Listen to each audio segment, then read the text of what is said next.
Mayong gabi, sir. Hello, Mayong mayong gabi. gabi. Mayong Unsay gabi pod ninyo tanan, ma'am. kanang unsa ka mo kanta? Sir, kanang pwede magpaila-ila ka na mo. Sige, ma'am. Kani sa dili pa ko magbaila-ila.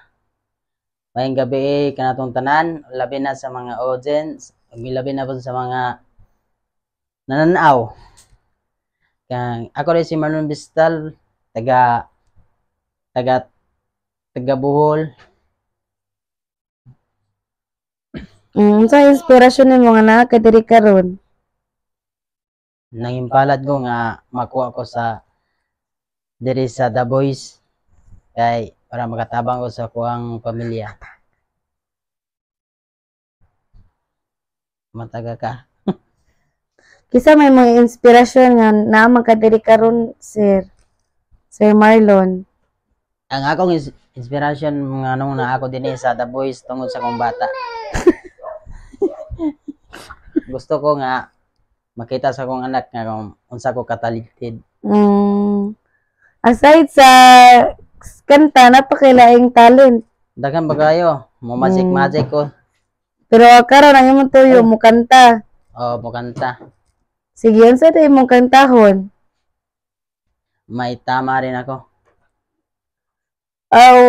Usa ka mo kanta kanang kumusta imong naba kay i-greet? Mugriti ko sa kuang mga pamilya nga sila Biran Bistal, Milvin Bistal o labi na sa kong maigso nga na kauban ako nga nasa The Voice. Nasa la karon ni suporta nasa nimo. karon na sa dito layo. Di mo makita kay nasa kwarto mo din ni mag-interview. Sige. Good luck, sir. Good luck sa imong kanta. Sige, salamat. Sa to kung May tama rin ako. Sa title lang ako sa masugon ako. Nagtanong ka pa. Nagtanong ka pa.